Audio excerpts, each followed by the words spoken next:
ગુજરાતીમાં આપનું સ્વાગત છે। હું છું આપની સાથે સંધ્યા। ગુજરાતની રાજનીતિના મોટા સમાચાર, સૂત્રોના હવાલેથી મોટી ખબર। ગુજરાત સરકારના વિસ્તરણને લઈને આ સમાચાર છે।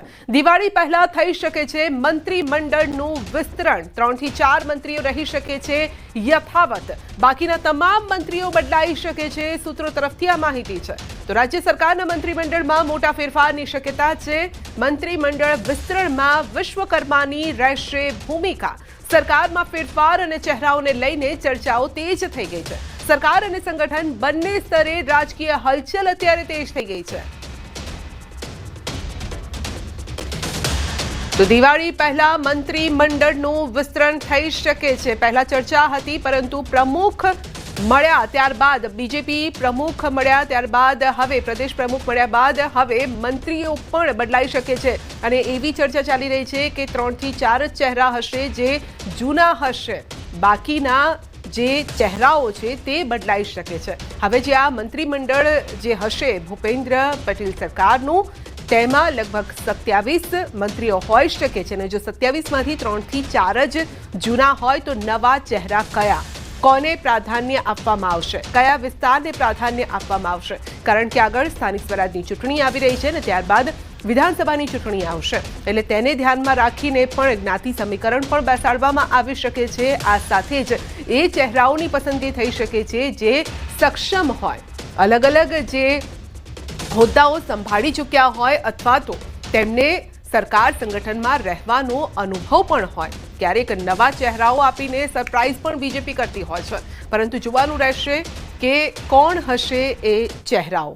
તો અપડેટ મેળવીશું સંવાદદાતા ગીતા પાસેથી। જી ગીતા, હવે મંત્રીમંડળ વિસ્તરણની ચર્ચાઓ તેજ થઈ ગઈ છે, કારણ કે બીજેપીને પ્રદેશ પ્રમુખ તો મળી ગયા। મંત્રીઓ કોણ કોણ હશે? જૂના જોગીઓ હશે કે તેમની બાદબાકી કરવામાં આવશે? જે ગુજરાત મંત્રીમંડળ વિસ્તરણની સંભાવનાઓ હવે પ્રબળ ને તેજ બની છે એટલે ફાઇનલી હવે જેની ચર્ચાઓ હતી તેનું અમલીકરણ થશે। સૂત્રોનું માને તો ગુજરાત મંત્રીમંડળનું વિસ્તરણ આ ચાલુ માસના ત્રીજા અઠવાડિયે એટલે કે ઓક્ટોબર માસના ત્રીજા અઠવાડિયે થઈ શકે છે। 3 થી 4 મંત્રીઓને બાદ કરતા તમામ વર્તમાન મંત્રીઓ કપાવાની સંભાવના છે। નવા ચહેરાઓની જો વાત કરીએ સંજય, તો સૌરાષ્ટ્ર, કચ્છ અને દક્ષિણ ગુજરાતને પ્રાધાન્ય મળી શકે છે। યુવા ચહેરાઓને મોકો મળી શકે છે। આગામી સ્થાનિક સ્વરાજની ચૂંટણી ફેબ્રુઆરી માસમાં આવે તેવી સંભાવના છે અને એને ધ્યાનમાં રાખીને જ મંત્રીમંડળનું વિસ્તરણ કરવામાં આવશે। આગામી સ્થાનિક સ્વરાજની ચૂંટણીમાં ઓબીસી અનામત પણ મહત્વપૂર્ણ ગણાય છે। હમણાં જ ઓબીસી અનામતની વિધિવત રીતે વહીવટી જાહેરાત પણ કરી દેવામાં આવી છે। એટલે ઓબીસી અનામતને ધ્યાને રાખીને મંત્રી પદોની વર્તમાન રચનામાં ફેરફાર કરવામાં આવશે। આ સાથે કચ્છ, મોરબી, વડોદરા, જામનગર જિલ્લામાં અને આદિવાસી વિસ્તારમાંથી પ્રતિનિધિત્વ પણ સુનિશ્ચિત કરાશે। મંત્રીમંડળમાં યુવા ચહેરાઓને સ્થાન આપવાની પણ વાત છે અને સ્થાનિક સ્વરાજની ચૂંટણીની પણ વાત છે। તેમજ ઓબીસી અનામતને પણ ન્યાય મળી રહે અને જીતના સમીકરણો એ રીતે બદલાય એ રીતે પણ આખા ફેરફારો કરવામાં આવશે। મહત્વનું એ છે કે જગદીશ વિશ્વકર્મા હવે પ્રદેશ પ્રમુખ બનશે, એટલે આગામી મંત્રીમંડળ વિસ્તરણમાં જગદીશ વિશ્વકર્માની પસંદગી પણ ધ્યાને લેવામાં આવશે, એટલે એમનો પણ હાથ વિસ્તરણ દરમિયાન ઉપર રહેશે। એટલે સીએમની સાથે સાથે હવે પ્રદેશ પ્રમુખની પસંદગી પણ મહત્વપૂર્ણ બની રહેશે। એમનું પોતાનું પણ સ્થાન હવે ખાલી થશે, કારણ કે તેઓ બંને પદે ન રહી શકે, માટે પ્રદેશ પ્રમુખ બનતા હવે તેઓએ મંત્રી મંડળમાંથી રાજીનામું આપવું પડશે। એટલે એમના સ્થાને પણ કોણે નિમણૂક થાય છે એ પણ જોવાનું રહેશે। પણ મેં આપણે મહત્વનું કહ્યું તેમ સૌરાષ્ટ્ર, કચ્છ અને દક્ષિણ ગુજરાત ને પ્રાધાન્ય મળશે, યુવા ચહેરાઓને મોકો મળશે। મેં સૌરાષ્ટ્રની જો વાત કરીએ તો સીટો પર ઘણો બધો ફટકો પડ્યો હતો છેલ્લા વિધાનસભા ચૂંટણીઓ દરમિયાન પણ, એટલે આગામી સ્થાનિક સ્વરાજની ચૂંટણી દરમિયાન સૌરાષ્ટ્રને સૌથી પહેલા મોકો એવી રીતે આપવામાં આવશે કે મંત્રીમંડળમાં જ્યાં સુધી સ્થાનની વાત છે મજબૂત ચહેરાઓને લાવવામાં આવશે। અને ગત ચૂંટણીઓમાં જે માર ખાધો સૌરાષ્ટ્રમાં, અને હવે તો વિજયભાઈ રૂપાણી કે જેઓ સીએમ હતા, પરંતુ હવે તેમના અવસાન બાદ સૌરાષ્ટ્રને કોણ, તેનું ધણી દોરી કોણ, તેમાં કોને હવે આગળ લાવવા એ મુદ્દે પણ હવે એક મુખ્ય ચર્ચા થશે અને વિસ્તરણ દરમિયાન તેના પર ફોકસ રહેશે. જી, આભાર.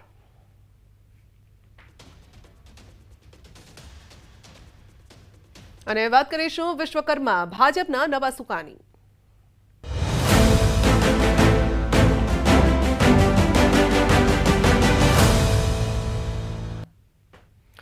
ગુજરાત ભાજપના નવા સેનાપતિ બન્યા વિશ્વકર્મા. જગદીશ વિશ્વકર્મા બન્યા છે ગુજરાત ભાજપ પ્રમુખ.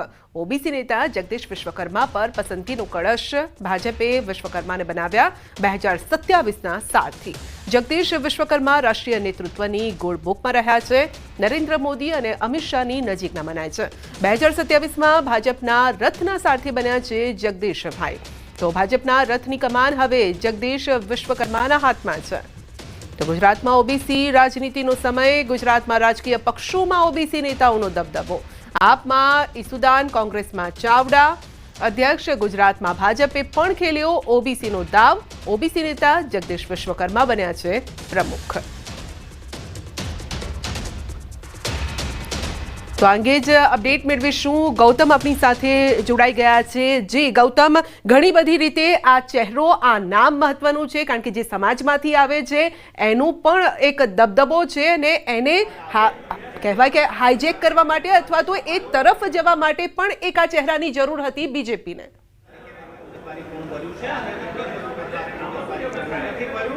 જી બિલકુલ, જે પ્રકારે હવે પ્રદેશ પ્રમુખના નામની અટકળો હતી તેમાં અંત આવી ચૂક્યો છે ને જગદીશ વિશ્વકર્મા જે છે તેનું નામની જાહેરાત આવતીકાલે વિધિવત રીતે કરવામાં આવશે. કારણ કે 2 વાગ્યા સુધીની અવધિ હતી, એટલે કે 11 વાગ્યાથી માંડીને 2 વાગ્યા સુધી ઉમેદવારી પત્ર નોંધાવવા માટેનો સમય જે છે તે નિર્ધારિત કરવામાં આવ્યો હતો. હવે 2 સમય જે છે તે પૂર્ણ થઈ ચૂક્યો છે. જે અંતર્ગતની વાત કરીએ તો ફક્ત એક જ ફોર્મ જે છે તે પ્રદેશ પ્રમુખ તરીકેનું ભરાયું છે ને તેના નામ સાથે 10 જેટલા ટેકેદારોએ ઉમેદવારી પત્ર જે છે તે નોંધાવ્યા છે.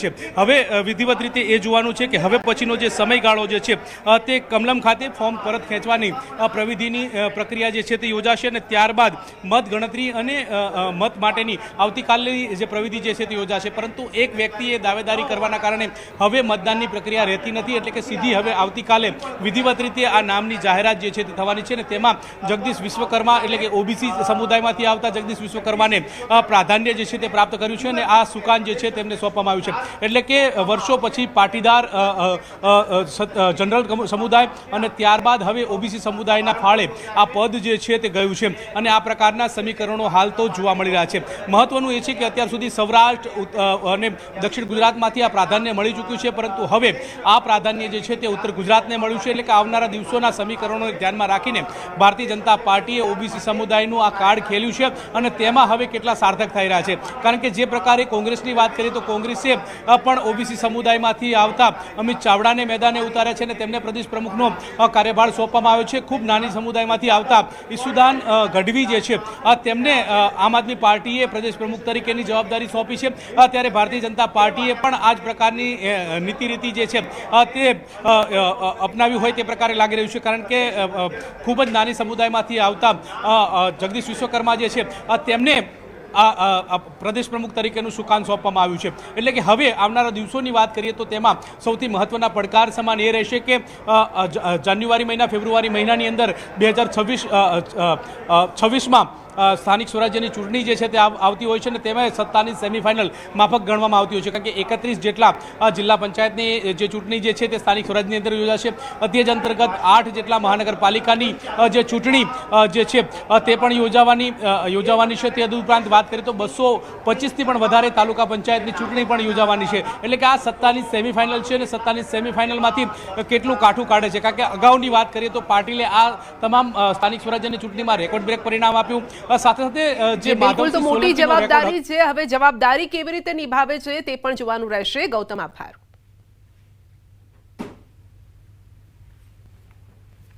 તો હવે મુખ્ય 3 પક્ષોની જો આપણે વાત કરીએ તો ત્રણેય ભાજપ, કોંગ્રેસ અને આપમાં પ્રદેશ પ્રમુખ ઓબીસી સમાજમાંથી આવે છે. ભાજપમાં નવનિયુક્ત જગદીશ વિશ્વકર્મા, તો કોંગ્રેસમાંથી અમિત ચાવડા પણ ઓબીસી સમાજના છે. જ્યારે કે આપમાં ઈસુદાન ગઢવી પણ ઓબીસી સમાજમાંથી જ આવે છે. એટલે ત્રણેય પક્ષના આ ત્રણેય ચહેરા પ્રદેશ પ્રમુખો ત્રણેય પક્ષના અને તેઓ ત્રણેય ઓબીસી સમાજમાંથી આવે છે એટલે સીધી વાત અહીંયા એ છે કે ઓબીસી સમાજને અવગણી શકાય તેવો નથી. મોટો સમાજ છે, બહોળો સમાજ છે, વિખેરાયેલો જરૂર છે, પરંતુ અહીંયા એક કરવાનો ત્રણેય પાર્ટી તરફથી આ પ્રયાસ છે. તો આ અંગે ભૂપેન્દ્રસિંહ ચુડાસમાએ શું કહ્યું તે સાંભળો. જનસંઘથી લઈને આજ સુધી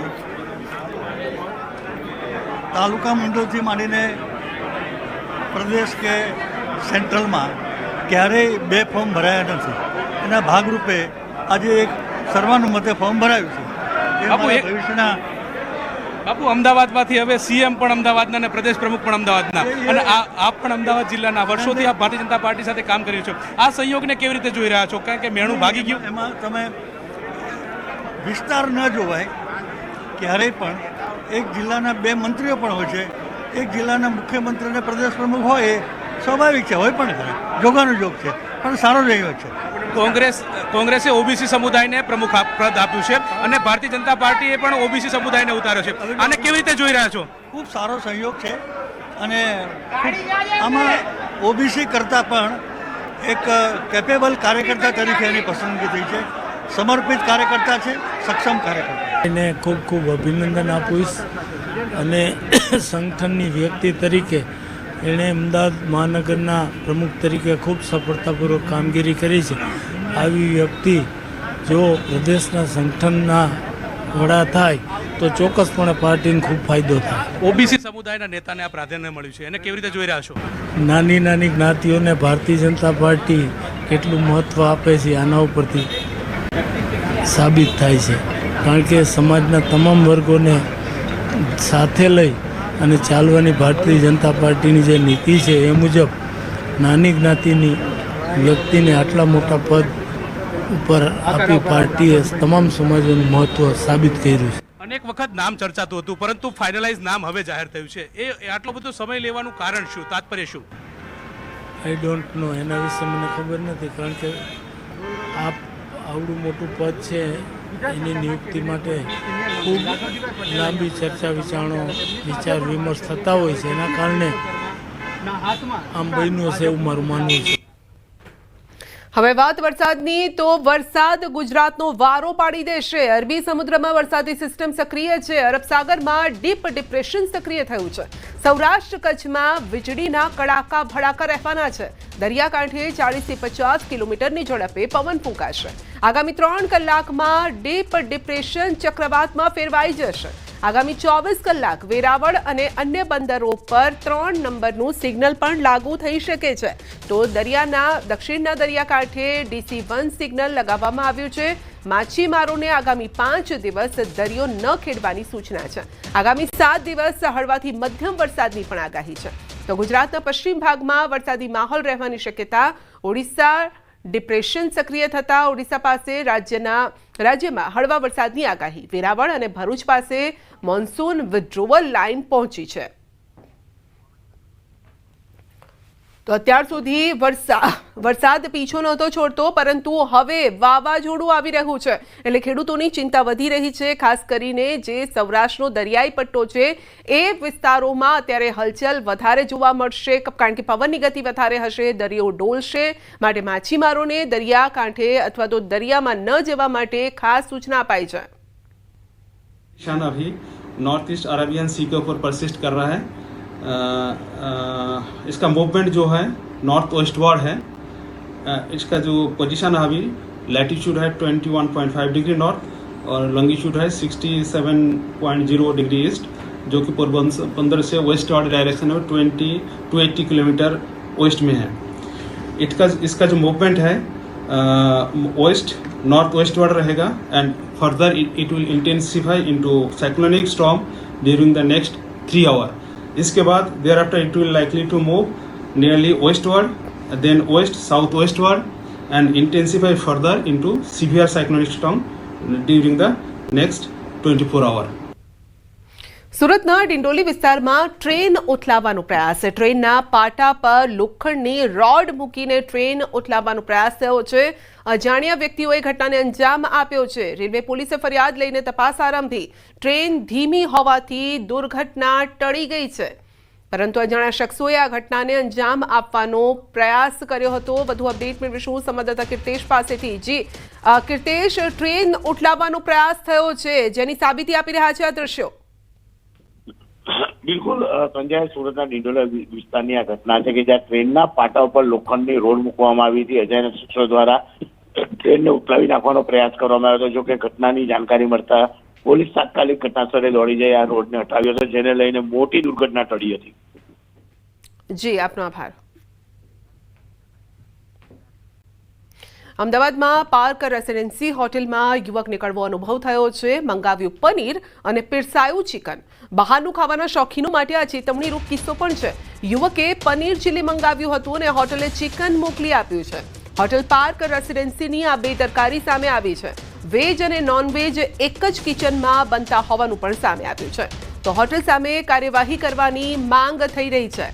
તો હોટેલ પાર્ક રેસિડેન્સીની આ ગંભીર બેદરકારી, યુવકે પનીર મંગાવ્યું હતું પરંતુ તેની જગ્યાએ પીરસવામાં આવ્યું ચિકન.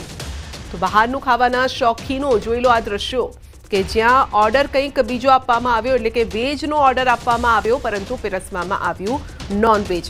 અને એક જ કિચનમાં વેજ અને નોનવેજ બંને ભોજન બને છે, જેને લઈને લોકોમાં પણ રોષ છે. અપડેટ મેળવીશું સંવાદદાતા પ્રણવ પાસેથી. જી પ્રણવ, વેજ મંગાવ્યું પરંતુ પીરસાયું નોનવેજ. ચોક્કસ પનીર ચીલી મંગાવ્યું હતું પરંતુ તેની સાથે નોનવેજ પણ પીરસાઈ ગયું હતું. તેને લઈને ગ્રાહકને આ કડવો અનુભવ થયો છે, કારણ કે નવરાત્રીના તહેવારો ચાલી રહ્યા હતા. તે દરમિયાન રાત્રિ દરમિયાન પણ બજારો ચાલુ રહી હતી.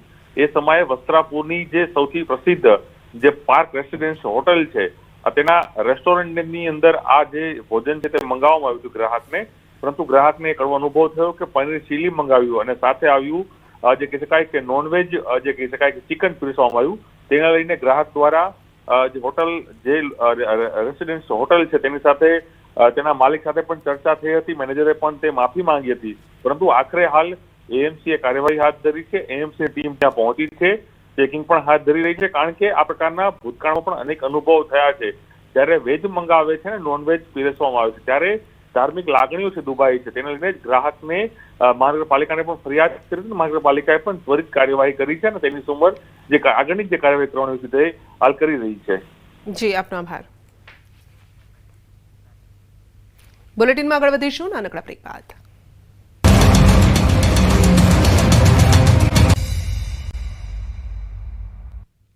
બનાસકાંઠાના અમીરગઢ જૂની રોડ ગામ નજીક બનાસ નદીમાં યુવક ડૂબ્યો છે. રાત્રિ દરમિયાન યુવકનો પગ પાણીમાં લપસી ગયો. યુવક પાણીમાં ગરકાવ થયો. ઘટનાથી લોકોને જાણ થઈ આ ઘટનાની અને તેઓ ત્યાં પહોંચ્યા. લોકોના ટોળે એકત્રિત થયા. મામલતદાર, પોલીસ સહિત એસડીઆરએફની ટીમ ઘટનાસ્થળે પહોંચી. સ્થાનિક તરવૈયા અને એસડીઆરએફની ટીમે નદીમાંથી યુવકની શોધખોળ પણ હાથ ધરી હતી.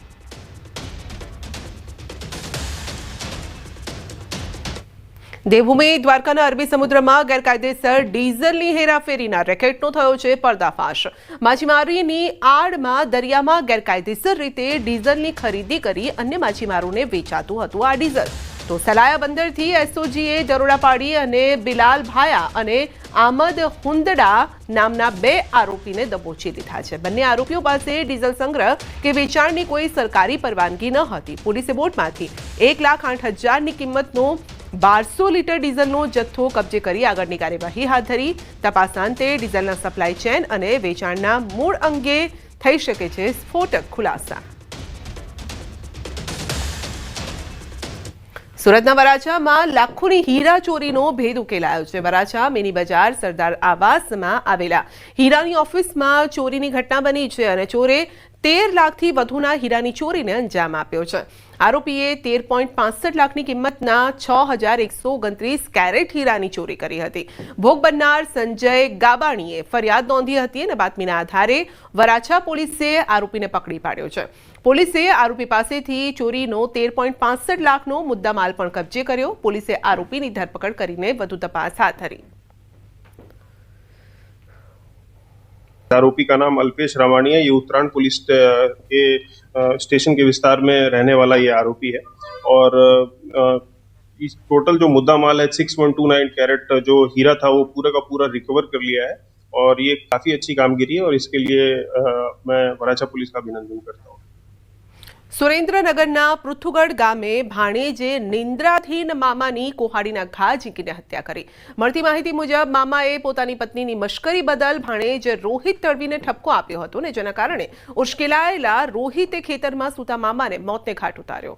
ઘટનાના પગલે ધ્રાંગધ્રા પોલીસે હત્યાનો ગુનો નોંધીને હત્યારા ભાણેજને બોડેલી ગામ નજીકથી ઝડપી પાડ્યો છે. હાલ પોલીસે કાયદેસરની કાર્યવાહી હાથ ધરી છે. મહિલા હતા તેમની મશ્કરી જે છે એ આરોપી રોહિતભાઈ રણછોડભાઈ તળવીએ કરેલી હતી અને તે દરમિયાન જે મરણ જનાર છે વિક્રમભાઈ રામાભાઈ તળવી એ આ મશ્કરી કરવા બાબતે તેમને ઠપકો આપેલો હતો અને આ બાબતનું મનદુખ રાખીને જે આરોપી છે તેમણે કુહાડી દ્વારા મરણ જનારના માથાના ભાગે ગંભીર ઈજા કરેલી હતી. કારણે સારવાર દરમિયાન તારીખ 29/9/2025ના રોજ મૃત્યુ થયેલું હતું. ભાવનગર મહાનગરપાલિકાની ઢોર પકડતી ટીમ પર 2 શખ્સો દ્વારા હુમલો કરવામાં આવ્યો હતો. પોલીસે હુમલો કરનાર બંને શખ્સોને ઝડપી પાડ્યા છે અને પોલીસે ઝડપાયેલા બંને આરોપીને સાથે રાખી ઘટનાનું રીકન્સ્ટ્રક્શન કર્યું છે. ઘટના સ્થળ પર લઈ જઈને આરોપીને ઉઠક બેઠક કરાવી. ઉલ્લેખનીય છે કે સિસર રોડ ચિત્રા ફિલ્ટર ટાંકી પાસે રખડતા ઢોર પકડવાની કામગીરી કરવા ગયેલી મનપાની ટીમ ઉપર 4 શખ્સો દ્વારા પાઇપ વડે હુમલો કરાયો હતો અને જે અંગે ફરિયાદ નોંધાઈ પોલીસે 2 આરોપીને ઝડપી પાડ્યા.